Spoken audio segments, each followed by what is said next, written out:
मांगने गया है तो बोला अरे मुसहर तुम हमारे घर में कैसे आ गए, छुआछूत हो गया, ये हो गया वो हुआ। तो पहले vitamin M for money, vitamin M लेने के लिए कि हमको पैसा मिले, तो एसटी को हम गाली दे दिए कि तुम हरिजन हो, तुम ये हो हर। तो हरिजन शब्द ऐसी एक्ट में नहीं आता है। अगर हम नीची जाति करके संबोधित करते हैं तो उसके ऊपर SC/ST एक्ट लगेगा।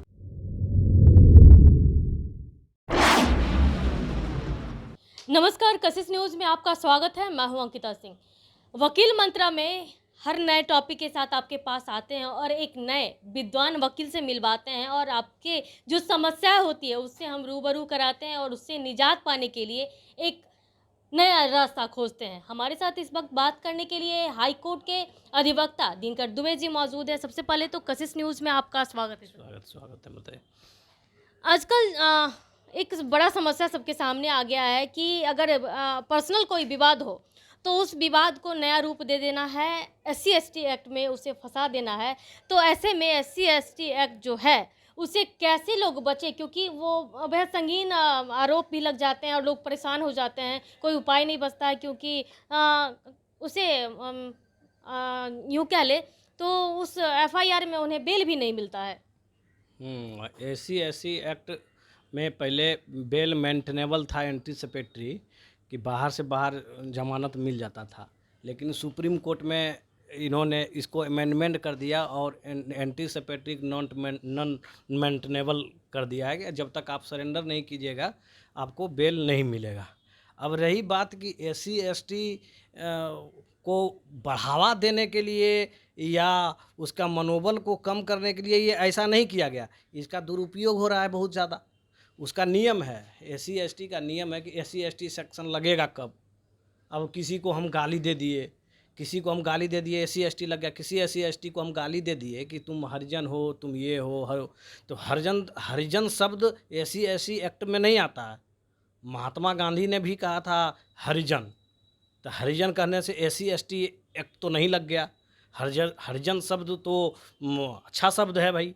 अब किसी को हरिजन बोल दिया तो SC/ST नहीं। लेकिन चौक चौराहे पर पब्लिकली किसी को अगर हम नीची जाति करके संबोधित करते हैं तो उसके ऊपर SC/ST एक्ट लगेगा उस एक्सटेंशन से। लेकिन अभी झूठा FIR हो जा रहा है। मान लिया जाए कि हम हैं, या मान लिया जाए कि फेसबुक पर किसी का हमने गाली लिखकर या SC/ST का विरोध, यानी मान लिया जाए कि भीमराव अंबेडकर जी का, डॉक्टर भीमराव अंबेडकर जी का फोटो पर हम किसी प्रकार का कोई कमेंट कर देते हैं फेसबुक पे, तो हमारे ऊपर क्या SC/ST लगेगा? वो तो IT एक्ट का मामला है। लेकिन इस पर भी लोग, उनके जाति के लोग जो हैं SC/ST कर देते हैं। तो सबसे पहले काउज ऑफ एक्शन घटना, मान लीजिए कि हम पटना में बैठे हुए हैं, FIR हो जा रहा है SC/ST दिल्ली में हो जा रहा है, तो वो तो जांच का विषय है ना। जांच का विषय है कि हमारे ऊपर ये फेसबुक पर अगर हम किसी प्रकार का अभद्र टिप्पणी किए या व्यवहार किए हैं तो वो तो IT एक्ट का मामला बन जाता है, SC/ST का मामला बनता नहीं है। अब झूठ में किसी के पास गए और हम उसको जानते भी नहीं हैं और उसने हमारे ऊपर FIR कर दिया कि हमको जो है SC/ST कह के संबोधित किया, गाली गलौज किया, शूद्र कह के संबोधित किया। तो ऐसी स्थिति में आप सबसे पहले वरीय पदाधिकारी, इनका सुपरविजन का अधिकार थाना प्रभारी को नहीं है, इनका सुपरविजन DSP करेंगे। तो आप DSP के पास पहले एक आवेदन दीजिए कि जो ये आरोप लगाया गया है वो ये गलत है, लिख के दीजिए। वो अगर वो नहीं करते हैं तो आप SP को दीजिए। SP भी अगर नहीं करते हैं तो आप SSP के पास आइए। सारे चीज़ को अपना फॉर्मेट जो है पूरा करने के बाद भी आपको अगर रिलीफ नहीं मिलता है तो आप हाई कोर्ट आइए।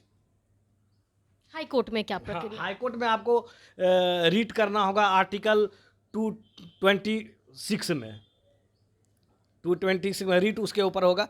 मतलब अगर ये झूठा हो जाता है तो आप उसके ऊपर मानहानि का भी केस कर सकते हैं, सेक्शन 500। तो ये सारा प्रक्रिया है, लेकिन उसे डरने की ज़रूरत नहीं है। लेकिन हाँ, हम लोग एडवोकेट हैं, हम लोग बोलते हैं कि चलो SC ST हो गया, हम लोग फाइट करेंगे कि झूठा है। लेकिन यही चीज़ अगर आप चले जाइए गांव वगैरह में, तो लोग 2-2 महीना 3-3 महीना घर से भागे रहते हैं। जी। SC ST क्या बोलिए, SC ST क्या 323 324 का भी मुकदमा अगर कर दिया गया ना, तो पुलिस खदेड़ता है उसको। क्यों? Vitamin M for money, vitamin M लेने के लिए कि हमको पैसा मिले। तो हम लोग को कोई दिक्कत नहीं है। पुलिस लोग भी ने अनुसंधान का, मान लीजिए कि आरोप लगाया तो पहले FIR का मतलब क्या है? First information. तो जाके पहले जानकारी लीजिएगा ना कि घटना हुआ है या नहीं हुआ है। सीधे FIR कर दे रहे हैं। इसमें ये प्रक्रिया है कि पहले आप पहले जाके अनुसंधान आवेदन देता है, तो आप जाके पहले अनुसंधान कीजिएगा कि घटना हुआ था या नहीं हुआ था।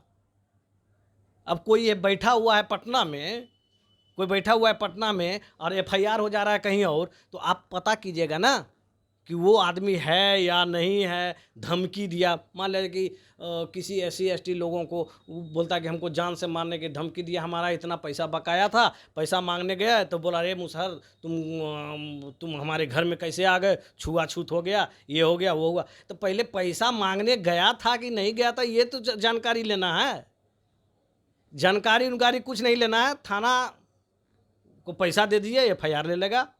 कोई अनुसंधान की जरूरत नहीं है, सारा चीज वही लेकिन लोग। प्रक्रिया है कि आप पहले आपको कोर्ट के अलावा कहीं रिलीफ नहीं मिलने जा रहा है।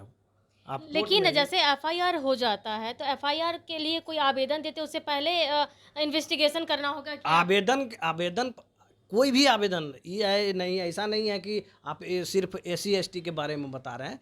FIR देने का मतलब है कि FIR आपको जैसे दिए लिख के, आपको पहले जाके पता करना है। आवेदन को जांच कीजिएगा ना कि ये घटना हुआ था या नहीं हुआ था। तो पुलिस लोग को जांच उच नहीं करना है, सीधे FIR कर देना है, उसके बाद फिर जांच करेगा। तो आपने सुना कि जिस तरह से आज का जो टॉपिक था कि SC ST मुकदमा जो हो जाता उसमें लोग कई महीने तक घर से फरार रहते, तो उन्हें घबराने की ज़रूरत नहीं है। प्रक्रिया है। अगर हालांकि इन्होंने जिस तरह से बताया है कि कोई आवेदन के लिए जाता तो उससे पहले इन्वेस्टिगेशन होगा, उसके बाद ही आप FIR लॉन्च कर सकते हैं। लेकिन अगर FIR दर्ज हो जाता है तो आपको वरीय अधिकारी के पास मिलना है। आपको वरीय यानी कि थाना में अगर आवेदन दिया जाता है, FIR दर्ज हो जाता है, तो आपको DSP के पास जाना, वो नहीं सुनते हैं। SP के पास जाना, वो भी नहीं सुनते हैं। तो आपको उसे वरीय अधिकारी के पास जाना है। अगर इन सारे प्रक्रिया आप पूरी कर लेते हैं, अगर ये सभी नहीं सुनते हैं, तो आपको हाई कोर्ट की तरफ रुख करना होगा और यहाँ एक आपको रीट दायर करना होगा। धारा 226 के तहत आप रीट दायर कर सकते हैं। और इसके बाद जो आप ये सारा कुछ अगर आवेदन जो प्रक्रिया है, ये सारा कुछ हो जाने के बाद आप मानहानि तक का केस कर सकते हैं। और इसके बाद चूंकि केस फॉल्स होता है, तो आप आसानी से मानहानि का मुकदमा ठोक सकते हैं, ताकि अगली बार कोई SC ST एक्ट धारा जो है आप पर केस करने से पहले 100 बार सोचे। तो SC ST से घबराए नहीं, आप बस अपनी प्रक्रिया में जाएं। प्रक्रिया पूरी होने के बाद आप रिलीफ पा सकते हैं। तो इसी तरह के टॉपिक के लिए बने रहें हमारे साथ कशिश न्यूज़ पर। फिलहाल के लिए इतना ही। धन्यवाद।